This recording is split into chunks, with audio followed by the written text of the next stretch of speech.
आपको विचार करना है। विचार करना है एक चित्र का। चित्र कुछ यूं इस प्रकार है।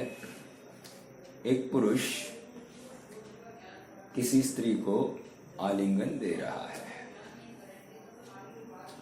अब आपके ज्ञान में क्या आया, इसकी चर्चा अपने को नहीं करनी है। एक पुरुष किसी स्त्री को आलिंगित कर रहा है। हो सकता है वो पुरुष अपनी पत्नी को आलिंगित कर रहा होगा। एक हो सकता है वो पुरुष अपनी पुत्री को भी आलिंगित कर रहा होगा। अब दो चित्र हो गए। पहले तो संभावना में दो चित्र हो गए। पहले तो उदाहरण इतना ही था कि किसी स्त्री को आलिंगित कर रहा, लेकिन संभावना में दो चित्र कर दिया अपन ने कि एक उसकी पत्नी को और एक उसकी पुत्री को। पिक्चर में अगर आप देखोगे तो दोनों पिक्चर एक जैसा ही आलिंगन दे रहा है, लेकिन ऐसा होते हुए भी दोनों आलिंगनों में जमीन आसमान का फर्क है। मतलब क्रियाएं सेम है, लेकिन उसके पीछे के भावों में बहुत बड़ा अंतर है। जिस क्रिया से वो आलिंगित कर रहा है उसी प्रकार की क्रिया पुत्री के साथ, लेकिन जिस भाव के साथ पत्नी को आलिंगित कर रहा है उस भाव से वो पुत्री को आलिंगित नहीं कर रहा है। जिसको इस भाव का मतलब इस पर्टिकुलर उदाहरण का अर्थ समझ में आएगा उसको मोक्ष मार्ग समझ में आएगा, क्योंकि अनेक जगह क्रियाएं सरीकी दिखती है, लेकिन एक क्रिया बंध का कारण बनती है और एक क्रिया मुक्ति का कारण बन रही है। ऐसा क्या? निर्जरा अधिकार समयसार को समझने के लिए भी ऐसा ही दृष्टिकोण चाहिए। जिसके पास ये दृष्टिकोण नहीं है उसको निर्जरा अधिकार समझ में नहीं आएगा। ज्ञानी के भोग निर्जरा के हेतु, पागलपन लगता है। एक नाटक समयसार का छंद है, बहुत अच्छा है, विचारणीय है। प्रश्न कर रहा है शिष्य, जो जग में विचरे मति मंद, भाव को पकड़िए जरा। जो जग में विचरे मति मंद, सुछंद सदा वर्ते बुध तैसो। मैंने पहले भी सुनाया है आप सबको, आज फिर से इस प्रसंग में पुनरावलोकन ये दोष नहीं है। क्यों? भूलना अपनी फितरत में है और अध्यात्म में पुनरावलोकन ये दोष माना नहीं गया है। बार बार याद कराना इसको गुण माना गया है, इसी को अनुप्रेक्षा कहते हैं। जो जग में विचरे मति मंद, सुछंद सदा वर्ते बुध तैसो। चंचल चित्त असंजित वैन। रामचंद्र जी रो रहा है, लाज हो रहा है, पागल दिख रहा है। उससे अच्छा हम है ना, हम कुछ भी नहीं कर रहे हैं। वो क्षायिक सम्यक दृष्टि है, हमारी गुणस्थान की बात नहीं है, लेकिन हम अच्छे। क्यों? हम उनके जैसी पागलों जैसी क्रिया नहीं कर रहे। हम झाड़ियों से, वेलियों से, हवाओं से बातें नहीं कर रहे। हमारी सीता, हमारा लक्ष्मण, ऐसा कुछ नहीं कर रहे। गया गया, हम तो इतनी सीधी बुद्धि है हमारी, और वो हमसे ज्यादा रागी दिखाई दे रहे हैं। राइट? हाँ। चंचल, इसको कह रहे चंचल चित्त असंजित वैन। उसके चित्त की चंचलता तो देखो, वयन की उच्छृंखलता तो देखो। शरीर स्नेह यथावत तैसो, आगे भोग संजोग परिग्रह संग्रह। क्या क्या आप बता रहे? भोग संजोग परिग्रह संग्रह। किसके? ज्ञानी के और मिथ्या दृष्टि के। भोग संजोग परिग्रह संग्रह, मोह विलास करे जह ऐसो। ऐसा लग रहा है कि पूरा मोह में, विलासिता में आकंठ डूबा है ज्ञानी। पूछत शिष्य आचार्य, कंक्लूजन, पूछत शिष्य आचार्य सोय, सम्यकवंत निराश्रव कैसो। सम्यकवंत निराश्रव कैसो। प्रश्न खड़ा हुआ है, आप सम्यक दृष्टि को निराश्रवी कैसे कह रहे हो? हमारे पल्ले बात नहीं बैठ रही। दोनों एक जैसी क्रिया कर रहे हैं, और एक निराश्रवी और एक शास्त्रवी। ऐसा कैसे?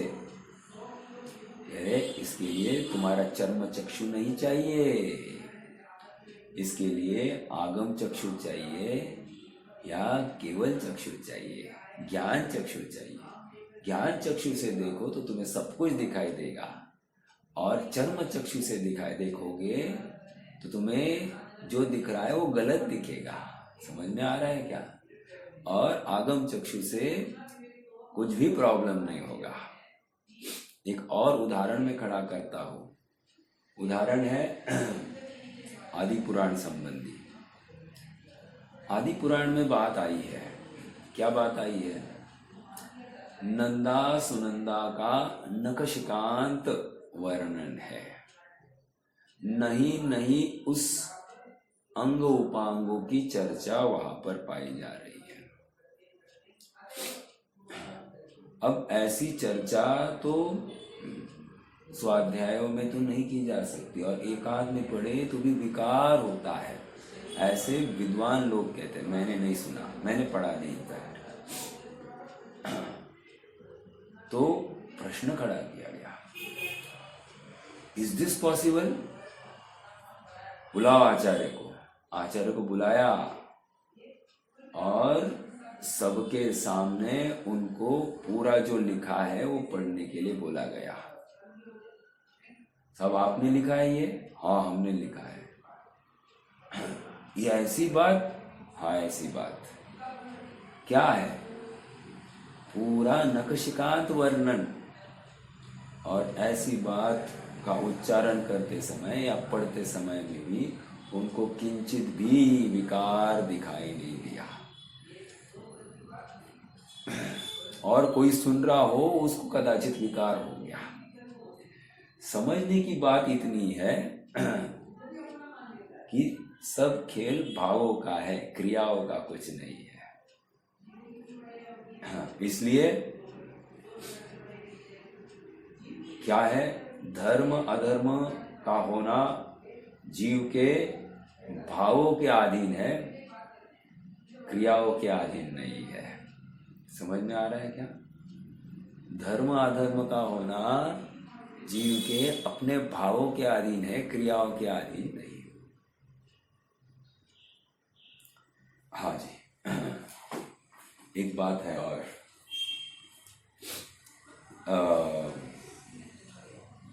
तत्वार्थ राजवार्तिक में आचार्य आकलन का एक प्रश्न खड़ा कर रहे हैं। ठीक है साहब, भावों की हिंसा और जीवों की हिंसा ही नहीं है क्या? तो प्रश्न खड़ा किया आचार्य आकलन ने, कह रहे जले जंतु तले जंतु, जंतु माला जंतु एव सर्वलोके, ऐसा कुछ है। जंतु माला कुले लोके कथम भिक्षु अहिंसक। कह रहे हैं कि समस्त विश्व जंतुओं से भरा हुआ है। जल में जंतु है, थल में जंतु है, आकाश में जंतु है, वायु में जंतु है, सब जगह पर जंतु है। जहाँ पैर रखो असंख्यात ने अनंत जीव राशि मरण को प्राप्त हो रही है, और हमको दिखाई नहीं दे रही है। आप हमको बताइए कि इतनी हिंसा होते हुए भी भिक्षु अहिंसक है या हिंसक? तो कह रहे हैं अहिंसक ही है, क्योंकि भावों में विकार नहीं है। इसलिए महत्वपूर्ण बात, इसलिए अध्यात्म में आगम में मूर्छा को जिस प्रकार परिग्रह कहा जाता है, अध्यात्म में प्रमादचर्या को हिंसा कहा गया है। इतनी चर्चा अपनी क्यों चल रही होगी, आप में से कोई बता सकता है क्या? इतनी भूमिका मैंने बनाई है 10-12 मिनट में, इस भूमिका का आधार क्या है, कोई बता सकता है?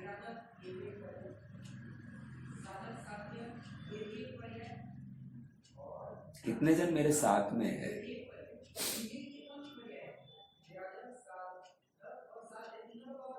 कोई नहीं? चलो, आज प्रकरण क्या चलने वाला है, आपको क्या लगता है? किसी को याद है प्रकरण क्या चलने वाला है?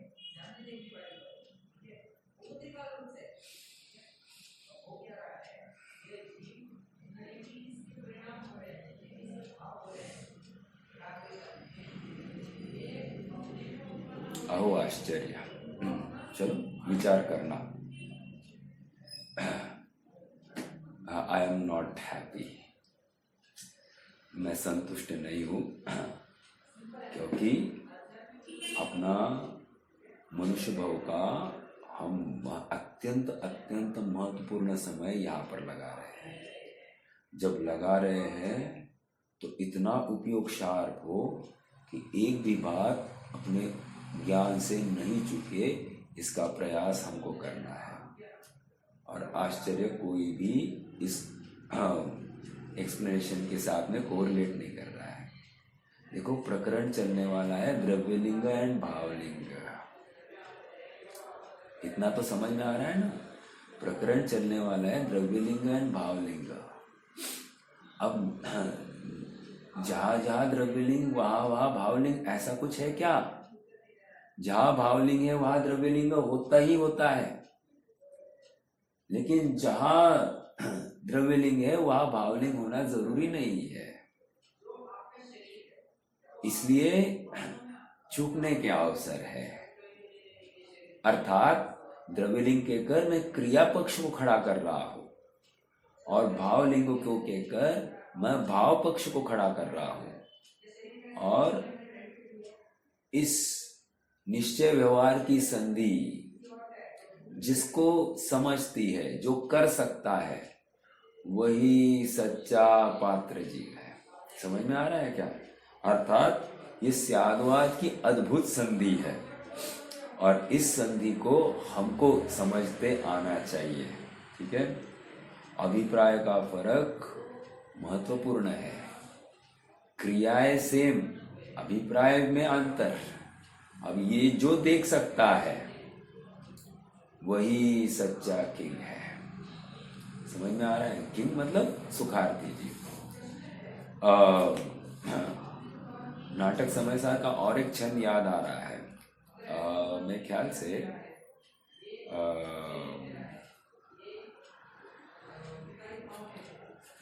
छंद है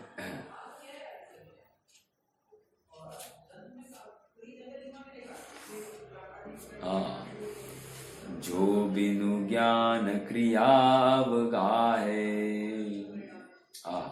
समझना इस बात को। जो बिनु ज्ञान क्रियाव गाहे, ज्ञान है, सो कॉल्ड ज्ञान है। मैं ज्ञानी। जो नहीं, सॉरी, ज्ञान नहीं है। जो बिनु ज्ञान क्रियाव गाहे, द्रव्यलिंग। जो बिनु क्रिया मोक्ष पद चाहे। अब दूसरा कोई व्यक्ति उल्टा, फिर बिना क्रिया के मोक्ष, बिना क्रिया के मोक्ष। ज्ञान क्रिया मार्ग बहुत कठिन है, हमको ज्ञान मार्ग अच्छा है ना। अन्य मतियों में ज्ञान मार्ग, क्रिया मार्ग, भक्ति मार्ग, 3 मार्ग है। तो यहाँ पर कह रहे हैं ज्ञान मार्ग बहुत डिफिकल्ट, भक्ति मार्ग सबसे अच्छा। वहाँ वो लोग ज्यादा स्ट्रेस भक्ति मार्ग को देते हैं। लेकिन यहाँ पर क्या कह रहे, जो बिनु क्रिया मोख पद चाहे, जो बिनु मोख कहे मैं सुखिया। हम आपस में पूछते हैं कैसे हो भाई, एकदम बढ़िया चल रहा है, बहुत सुखमय जीवन चल रहा है अपना। यहाँ पर क्या कह रहे, जो बिनु मोख कहे मैं सुखिया, बिना मोक्ष के जो स्वयं को सुखी कह रहा है, सो अजान मुढ़नी का मुखिया। क्या है, वो अज्ञानी है और मूढ़ों का सरदार है, मुखिया है। मतलब मैं सुखी हूँ ऐसा जो निरंतर कह रहा है, कैसे भाई, साता तो है, साता मतलब सुख मानता है ये जीव, लेकिन साता भी दुख रूप है, ये इसको स्वीकार नहीं हो रहा है। साता कब भाषित होती है, पर पदार्थ वेदा, तभी तो साता साता का भेद पड़ता है। जब पर पदार्थ को वेदा ही नहीं, स्व पदार्थों को वेदा, तो वहां पर साता असाता का भेद कहाँ आया, समझ में आ रहा है क्या? उसमें न साता न असाता। और स्थूल रूप से हम कहो तो आपने वो आत्म वस्तु को वेद रहा है, तो वहां साता ही साता है। आनंद है ना, अच्छा लग रहा है ना, तो अच्छा लगना ये साता परक कहो, कोई प्रॉब्लम नहीं है। लेकिन लॉजिकली विचार करो, आत्मा को ध्यान रहा है, उस समय में वो साता भी नहीं देख रहा है, असाता भी नहीं देख रहा है, वो तो आत्मा देख रहा है, आत्मा का आनंद भोग रहा है, राइट। इतनी बात कहाँ से आ रही है और क्यों आ रही है? इसलिए क्योंकि द्रव्यलिंग और भावलिंग दोनों होंगे, और हमको अंतर करते आना चाहिए और अभेद भी देखते आना चाहिए। समझ में आ रहा है? जो मात्र क्रियाओं के सुधार में लगा है और परिणामों का संबंध का कोई विचार नहीं, परिणामों के संबंध का कोई विचार नहीं है, तो भी नहीं चलेगा। और जो मात्र परिणामों के संबंध में लगा, क्रिया से एकदम कोसों दूर है, उसका परिणाम भी सुधरा हुआ नहीं है।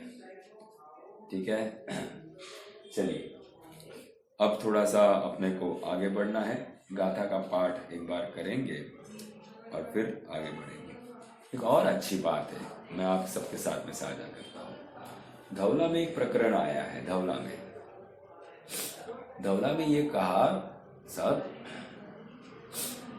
ये अनंत भगवान है ना, ये हमको सबसे बड़े हिंस्र व्यक्ति दिखाई देते हैं। हाँ, क्या कह रहे हैं? अनंत भगवान हमको सबसे ज्यादा हिंस्र व्यक्ति दिखाई दे रहे हैं। प्रश्न पूछा, क्यों? कोई बता सकता है क्या? अनंत भगवान हिंसक किसी को लगेंगे तो क्यों लगेंगे?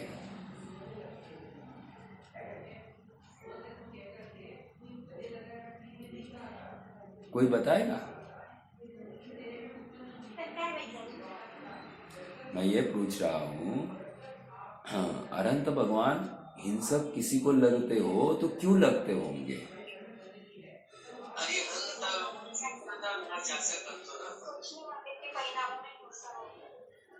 नहीं, देखो, धौला का प्रकरण है। धौला में बात ऐसी आई कि 12वें गुणस्थान से 13वें गुणस्थान में आ रहा है जीव, है ना। और उस समय में इस शरीर के आश्रित जितने भी बादर निगोदिया जीव हैं, कितने होंगे वैसे आपको क्या लगता है? अनंत है। बादर निगोदिया जीव अनंतों की राशि है। अनंत बादर निगोदिया जीव सभी मरण को प्राप्त होते हैं। समझ में आ रहा है? तो कितनी हिंसा हुई, बहुत बड़ी हिंसा। और सबसे बड़े परिग्रही भी तीर्थंकरों को कहा है।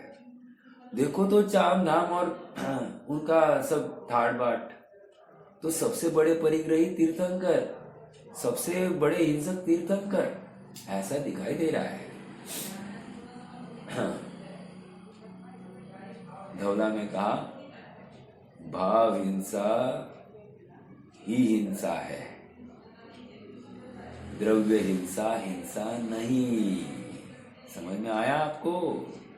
भाव हिंसा ही हिंसा है, द्रव्य हिंसा हिंसा ही नहीं है। अब कितने जीव मरे और कितने जिंदा है इसकी बात मत करो। आगे चलकर एक युगल गाथा आने वाली है। मैं फिर भी इस भूमिका में मैं ये तर्क आपके सामने रखता हूं। प्रवचन सार में जयसेन स्वामी ने ये गाथाएं उद्धृत की है। अमृतचंद्र की गाथाओं में नहीं है। उच्चालयम निपाए, किसकी बात चल रही है? उच्चालयम, उठा लिया है पैर। उच्चा पाए पैर, उच्चालयम निपाए इरिया समिदस्सणिगमठाए। इरिया समिति पूर्वक कोई निर्गमन कर रहा है। ठीक है, मुनिराज की बात है और किसकी बात होगी? आबादेज कुलिंगम, कोई कुलिंग जीव, कुलिंग मतलब जीव है कोई, ठीक है। कुलिंग मतलब छोटा लिंग धारण किया हुआ, छोटा मतलब हीन, जैसे कोई कीड़ा होगा, कुछ होगा, या फिर कोई चूहा होगा, कुछ भी हो सकता है। आबादेज मतलब बाधा को प्राप्त हो गया है। कौन? कोई कीड़ा मकोड़ा, कोई कुछ भी, ठीक है, स्थूल दिखाई देने वाला। आबादेज कुलिंगम मरिजतम जोगमासेज, और वो मरण को प्राप्त हो गया है। कौन चल रहा है इरिया समिति पूर्वक? मुनिराज। और इरिया समिति पूर्वक चलते हुए भी ऐसा जीव पैरों के नीचे आकर मरण को प्राप्त हो गया है। प्रश्न है, क्या उनको हिंसा का दोष आता है या नहीं आता है? प्रश्न खड़ा किया। उत्तर देखो अभी। उत्तर, न हि तस्य तन्निमित्तो, क्या कह रहे हैं? न ही तस्य तन्निमित्तो, उस निमित्त से नहीं।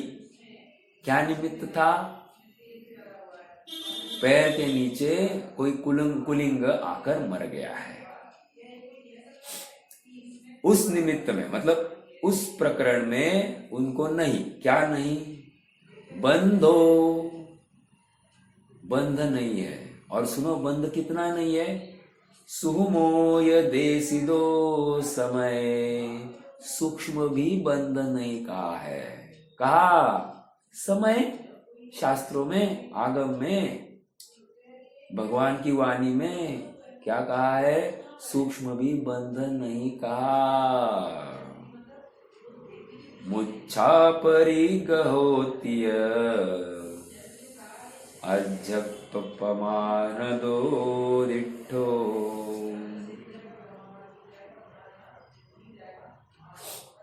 जिस प्रकार प्रमाद को हिंसा कहा, जिस प्रकार मूर्छा को परिग्रह कहा जाता है, उसी प्रकार प्रमाद को हिंसा कहा जाता है।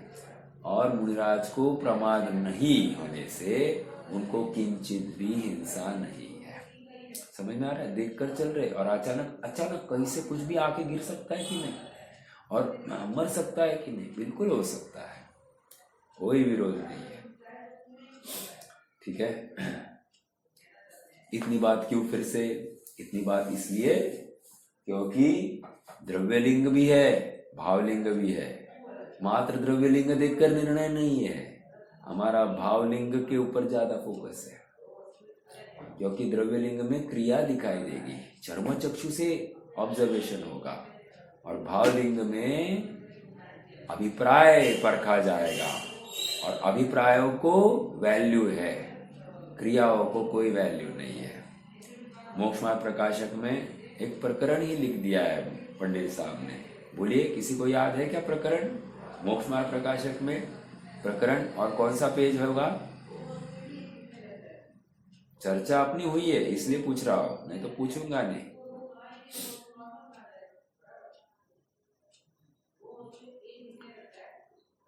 क्रिया परिणाम अभिप्राय, पेज नंबर 232 टू 238।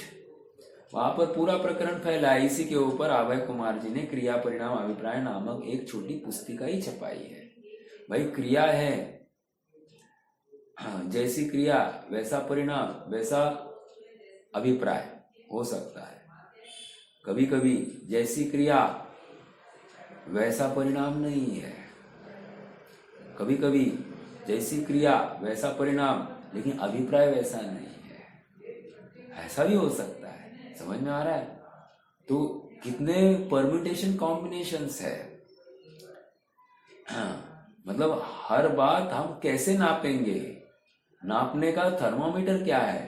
पहला थर्मोमीटर है अभिप्राय, और फिर दूसरा थर्मोमीटर कदाचित कहा जा सकता है परिणाम, कहा जा सकता है।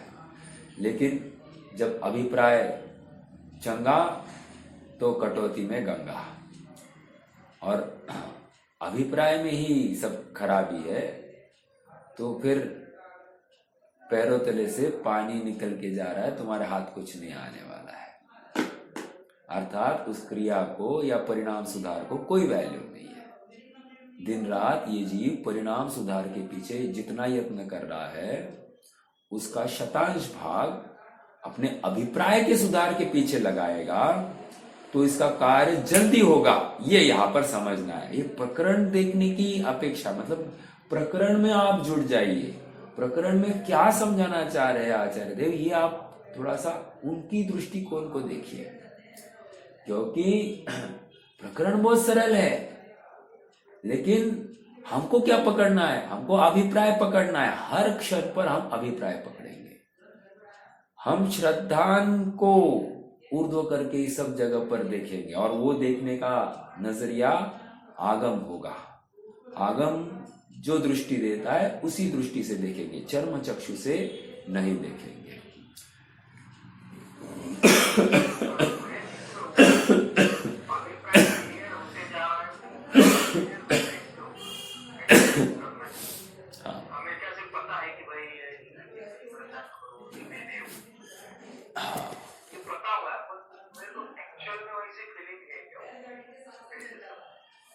हाँ, क्या कह रहे हैं? प्रश्न ये है कि भाई हमारा अभिप्राय सुधरते जा रहा है, इसका क्या प्रमाण है, कैसे परखेंगे? यही तो जादू है। हाँ, और अभिप्राय परखने का एकमात्र उपाय प्रतिकूलता में स्वयं को आजमाना। महत्वपूर्ण बात कर रहा हूं। हाँ, और प्रतिकूलता नहीं आए तो बैठे रहे? नहीं, प्रतिकूलताएं ओढ़ कर लेना, जानबूझकर प्रतिकूलताएं सामने खड़ी करना और फिर अपने आप को आजमाना, और उसमें तुम्हारे परिणाम कैसे है तुम आजमाओ ना। तुम्हारा झुकाव कहाँ है? आत्मा कितना याद आ रहा है? आत्मा की रुचि कितनी है? शरीर की रुचि कैसी है? ये तुम परखो तो, देखो तो सही। और तुम्हें यदि झुकाव शरीर की तरफ दिखाई दे रहा है तो गई बात, और यदि तुम्हें लग रहा है कि नहीं, आत्मा के प्रति उतना ही उत्साह है, उतना ही उमंग है, आत्म धारणा की, आत्म ग्रहण करने की उत्कट भावना है अपने में, तो शाबाश, बेस्ट टू योर नॉलेज। एक शब्द में डिस्क्लेमर दे रहा हूं, बेस्ट टू योर नॉलेज, अर्थात स्वयं को छलाने की बात नहीं है। तुम स्वयं को ठगोगे या दुनिया के लिए, दुनिया के नजरों में अच्छा बनने के लिए तुम क्या कर रहे हो मालूम है? स्वयं को ठग रहे हो। हमको किसी और को ठगाना नहीं है, चाहे दुनिया हमको गलत कहे, लेकिन हम आगम के चक्षु से, आगम की दृष्टि से ही स्वयं को परखते रहेंगे। समझ में आ रहा है क्या? ये कसौटी पर उतरना, और कसौटी का परीक्षक भी हमको ही होना है। कसौटी पर उतरना भी हमको, और इस कसौटी की परीक्षा भी हमको ही करनी है। ये सबसे बड़ा चैलेंज है। अर्थात हमको अपने हर परिणाम को माइन्यूटली ऑब्जर्व करना है। इसके बिना हम परीक्षा भी कैसे ले सकते हैं? आप पकड़ रहे हैं क्या? हमारा उपयोग किस जाति से स्थिर है, हमारी निश्चिंतता का आधार क्या है, रुपया पैसा शरीर क्या यश प्रसिद्धि क्या है हमारे निश्चिंतता का आधार, या आत्मा हमारे निश्चिंतता का आधार है, इसको पकड़ने की बात है। और ये बारंबार परीक्षक बुद्धि से ये पकड़ में आती है बातें। ठीक है, तो बहुत वैल्यूएबल प्रश्न है। इसको मोक्षमय प्रकाशक में पंडित साहब ने कहा है, बुद्धिपूर्वक अपने परिणामों को यथार्थ करें। बुद्धिपूर्वक अपने परिणामों को आत्मा में लगाए। बुद्धिपूर्वक का अर्थ क्या है? Best to your knowledge. हम स्वयं को ठग नहीं रहे हैं एक, और हमको लग रहा है कि यस ये हो गया है, बुद्धिपूर्वक इसको कह रहे हैं। समझ में आ रहा है? चलिए, मेरे ख्याल से अपनी चर्चा बहुत अच्छी चली। हाँ, अच्छी चली है। कोई किसी को प्रश्न है तो करिए, नहीं तो फिर अपन प्रकरण में जुड़ जाएंगे। कोई प्रश्न नहीं है? अब ये खत्म होने ही आ रही है मीटिंग। चलो देखते हैं क्या है। गाथा का पाठ करेंगे, पेज नंबर 24। पेज नंबर 24 तीसरा भाग, गाथा 205-206 की चर्चा है। चरणानुयोग सूचक चूलिका। जद जाद रूव जादम उपाड़िद मसुगम शुद्धम रहिदम हिंसादीदो अपड़िकम्मं हवदी लिंगम मुच्छारंभ विजुत्तम। अंडरलाइन द वर्ड मुच्छारंभ। मुच्छारंभ विजुत्तम जुत्तम वोग जोग शुद्धिम लिंगम न परोवेखम अपुण भव कारणम जेन्न। हिंदी अनुवाद देखो। श्रृंगार हिंसारहित केश लुंचन अकिंचन। वाह। यथा जात स्वरूप ही जिनवर कथित बहिर्लिंग है, आरंभ मूर्छा से रहित पर की अपेक्षा से रहित, शुद्ध योग उपयोग से जिन कथित अंतरलिंग है। अंतरलिंग का आधार क्या दे रहे हैं? जिन कथित। जैसे भगवान ने कहा है वैसा ही अनुभव हो रहा है क्या? वैसी प्रतीति होती है क्या?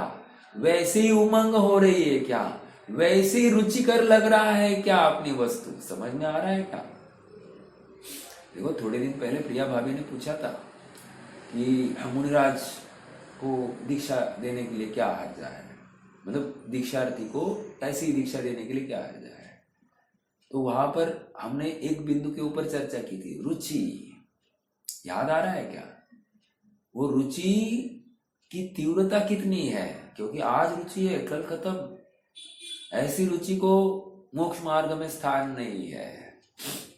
उमंग, वो उमंग टिकती हुई, और सुनो, टिकती हुई नहीं, बढ़ती हुई क्रम में चाहिए। घटते हुए क्रम की उमंग की बात नहीं चल रही है। जैसे कोई चीज खाई हमने, तो पुनः वो चीज खाने की और उत्कटता से भावना, उसकी बार और उत्कटता से भावना, ऐसा होता है क्या? ऐसा होता है, वो रुचि दिखा रहा है। समझ में आ रहा है? लौकिक उदाहरण दिया। उसी प्रकार आत्म वस्तु का भान हुआ, आत्म वस्तु का रस पीने में आया, आनंद रस, ज्ञान रस पीने में आया। उस रस को चखने के लिए अब बारंबार लालायित हो रहा है क्या? भावनाएं वैसी निरंतर उस तरफ झुक रही है क्या? ये परीक्षण करना। समझ में आ रहा है क्या? कैसे परखेंगे? ऐसे ही परखेंगे। यही विधि है। आश्चर्य, ऐसे तो कुछ समझ में नहीं आता। नहीं समझ में आता तो आप अभ्यास करो। बारंबार आचार्यों के कथनों को, बारंबार उन्हीं वचनों को 5 बार, 10 बार, 100 बार, 1000 बार सुनो, पढ़ो। बस मार्ग यही से निकलने वाला है, अन्य कहीं से नहीं है, अन्य कहीं से नहीं है। विचार तो करो। तुम अभ्यास करोगे तो तुम्हें रास्ता मिलेगा, अभ्यास ही नहीं करोगे तो रास्ता भी नहीं मिलने वाला है।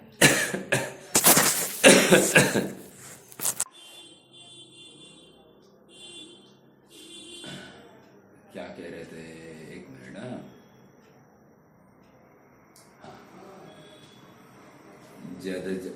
अपन यहाँ पर थे। जद जाद रूप जादम उपाड़िद के समन सुगम शुद्धम।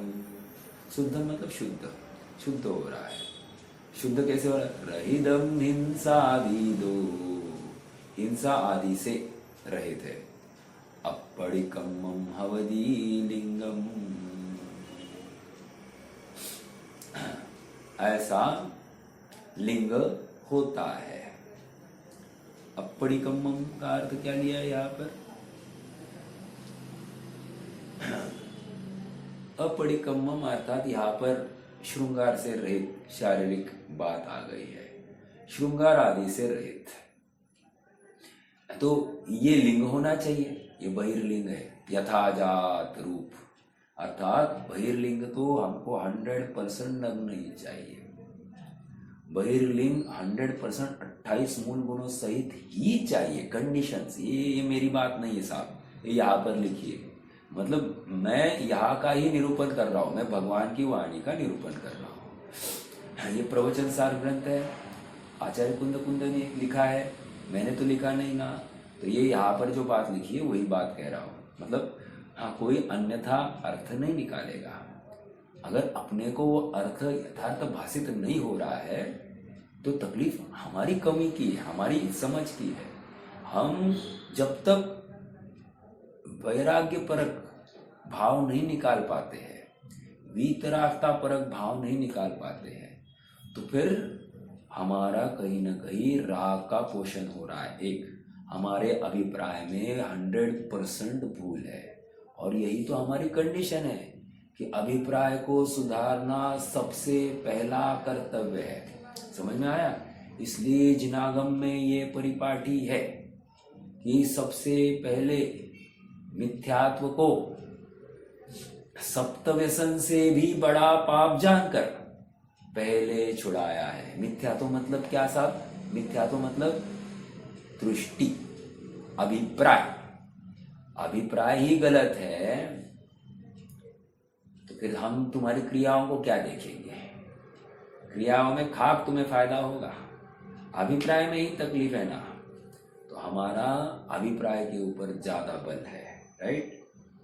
हाँ, मैं इतनी बात क्यों कर रहा हूं कि ये 28 गुण कहा, और ये नग्न लिंग मतलब क्या, इसके बिना और चलेगा क्या नहीं चलेगा, इसको मुनि मानना कि नहीं मानना, यहाँ पर स्पष्ट बोल रहे हैं ना कि मुनि ऐसा ही होता है, हिंसादीदों से रहित होता है। हिंसादीदों से रहित मतलब क्या? कौन बताएगा? हिंसादी से रहित मतलब क्या? इसका अर्थ कौन खोलेगा? मुनि अवस्था कितने पापों से रहित होती है?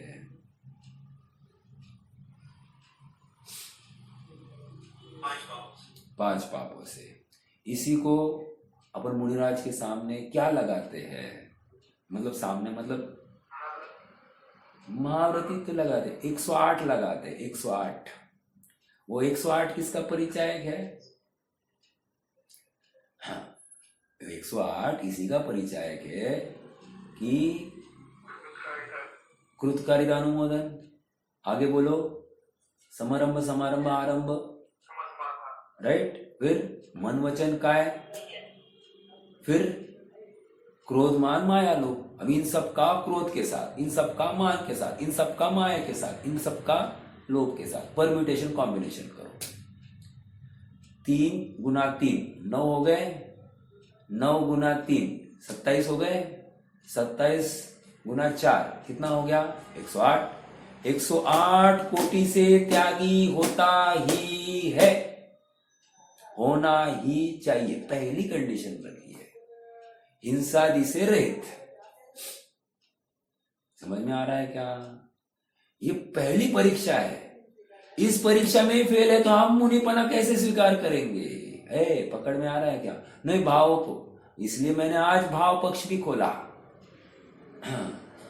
जो भी न क्रिया मोक्ष पद चाहे, सो मूढ़, सो अज्ञान मूढ़नी में मुखिया। वो अजान है और मूढ़ों का सरदार है, ये स्पष्ट कह रहे हैं। आप पकड़ रहे हैं क्या बातों को? अब हमारी मान्यता इनके प्रति होगी तो हम भी तो डिलेमा में, मतलब हम भी क्या है, लटक रही है अपनी कब्र में। अपनी सोच अभी भी ठीक नहीं है। जहां तहां ढोक देना समझदारी नहीं है, जहां तहां ढोक देना विनय नहीं कहलाता है, मिथ्या तो कहलाता है। समझ में आ रहा है क्या? अपना सर की वैल्यू जरा करना सीखो। 4 चुपनी चुपड़ी बातें अपने को पार नहीं कराएगी, तत्व निर्णय ही पार कराएगा। तो सच्चा मुनिपना क्या है? क्योंकि उस मार्ग पर मुझे चलना है, कोई और चल रहा है नहीं चल रहा है इसकी बात ही नहीं चल रही है, कौन सही है कौन गलत इसकी बात ही नहीं चल रही है। लेकिन मैं किसको सही मान रहा हूं किसको गलत मान रहा हूं इसकी बात चल रही है। मैं किस मार्ग पर चलूंगा और किस मार्ग पर नहीं चलूंगा इसकी बात चल रही है। मेरी बात चल रही है चरणानुयोग सूचक चुली का। आचार्य देव वही तो कह रहे, जिनको चलना है उनकी बात चल रही है, तुमको नहीं चलना है ना, नो प्रॉब्लम। हमारी जबरदस्ती थोड़ी है और हमको खेद भी नहीं है, ना द्वेष है तुम्हारे प्रति। हाँ, अगर तुम समझना चाहते हो तो बात ऐसी है, अगर यदि तुम सुखी होना चाहते हो, यदि तुम्हें लगता है कि तुम्हारी ये मान्यता दुख है तो सुधारो। यदि तुम्हें नहीं लगता है तो हम कुछ नहीं कर सकते। पकड़ में आ रहा है क्या? थोड़ा सा विचार करना, गंभीरता से विचार करना। यहां तहां ढोक देना अपराध है। मैं कम से कम अपने स्वाध्याय में बैठे साधर्मियों से इतनी तो अपेक्षा रख सकता हूं। समझ में आ रहा है क्या? गंभीर हो जाइए, क्योंकि शासन गंभीर है, वचन गंभीर है। लोगस पाठ सुनाएगा किसी ने? सागर वर गंभीरा सिद्धा सिद्धि मम संतु। सागर जैसी सिद्धि, मतलब वो अवस्था जो है ऐसा गंभीर, सागर से भी गंभीर। सागर को गंभीर क्यों कहा है साहब? सागर तो बहुत उथल पुथल होता है, सागर को गंभीर क्यों कहा है?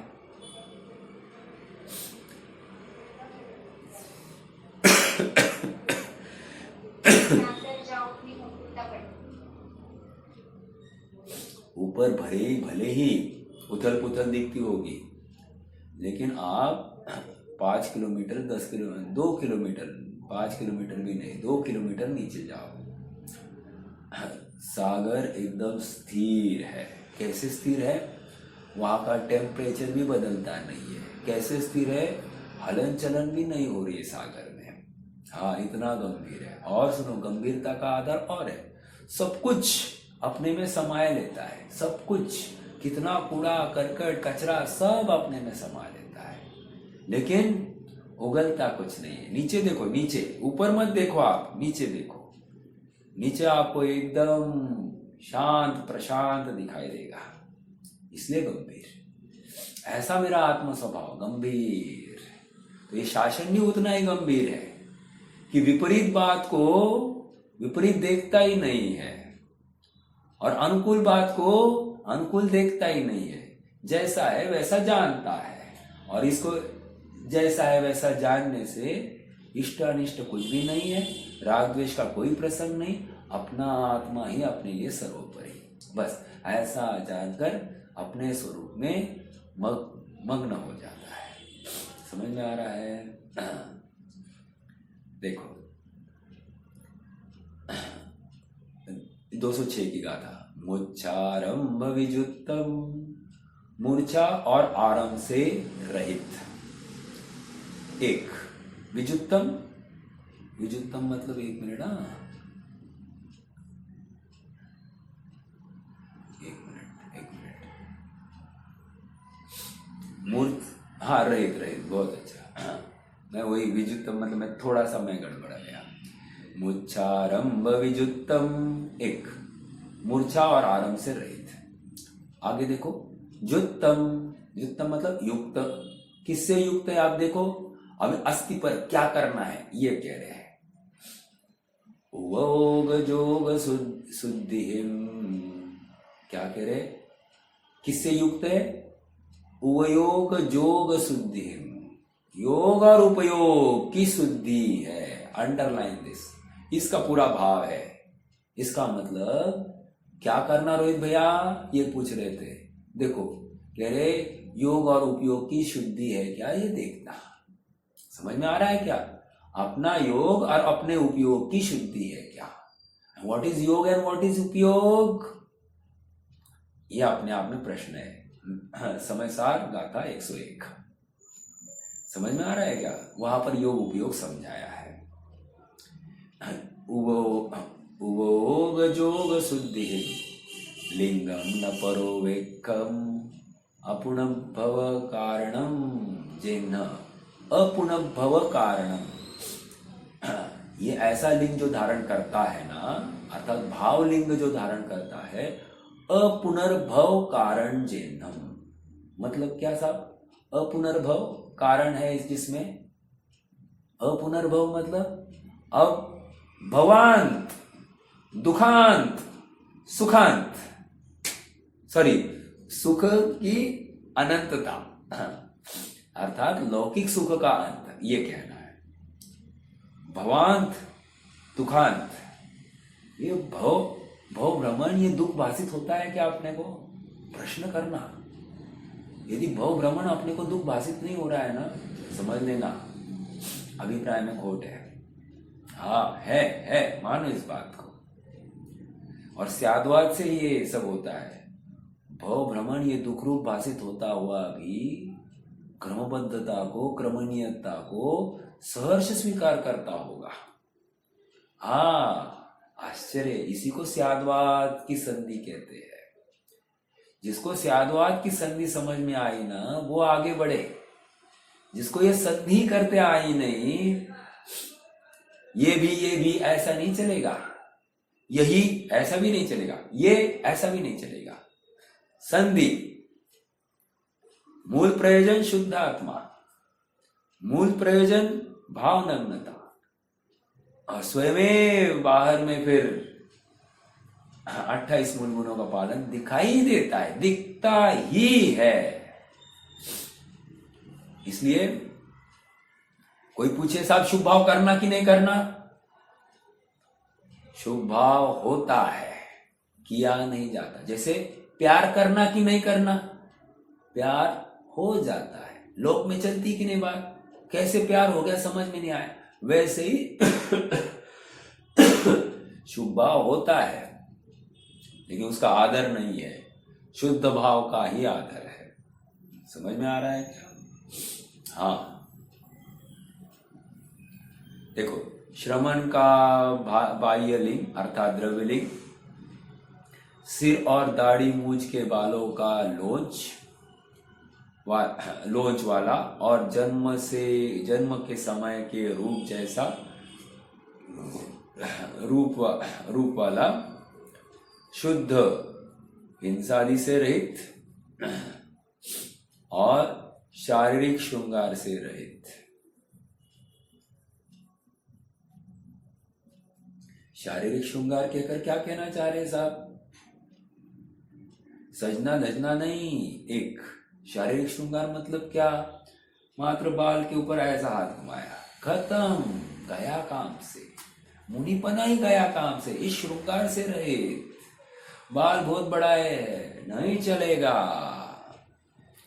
दाढ़ी थोड़ी सी है नहीं चलेगा, मैं कैसा दिखता हूँ, एक आईना दिखाई दिया, पानी दिखाई दिया, कैसे दिखता हूँ, इतनी इतनी भावना, ये श्रृंगार, मात्र इतना किया, ऐसे ऐसे गया, श्रृंगार, श्रृंगार को खोल रहा हूं मैं,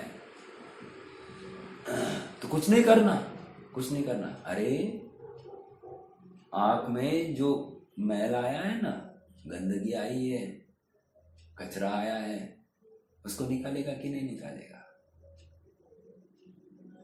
नहीं निकालेगा, निकालेगा नहीं, नहीं निकालेगा।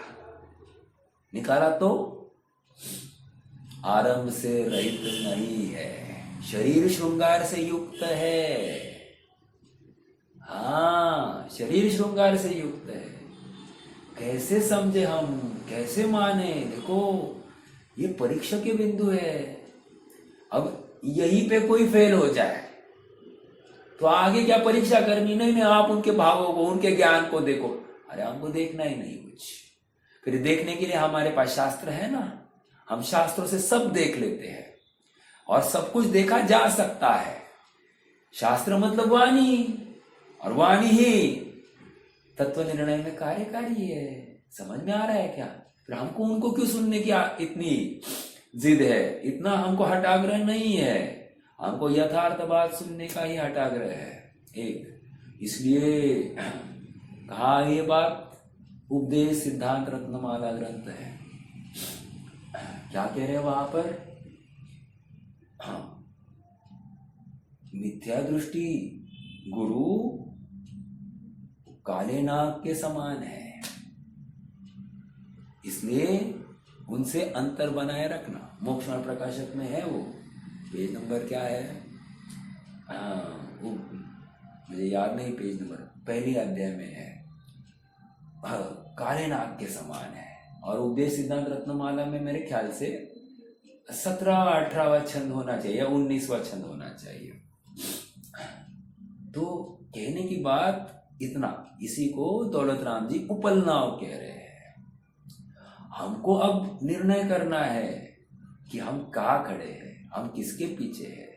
हम वीतरागता के पीछे हैं या ज्ञानी गुरु के पीछे है? सो कॉल्ड ज्ञानी गुरु।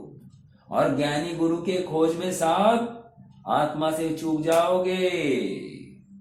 तुम्हारा मूल प्रयोजन शुद्धात्मा है, तो शुद्धात्मा की भावना को लेकर तुम्हें स्वयं ज्ञानी गुरु तुम्हारे सामने आ जाएंगे। जैसे महावीर के सामने सिंह की पर्याय में गुरु आसमान से सामने आए थे। समझ में आ रहा है? तुम मत ढूंढो उनको, वे स्वयं आ जाएंगे।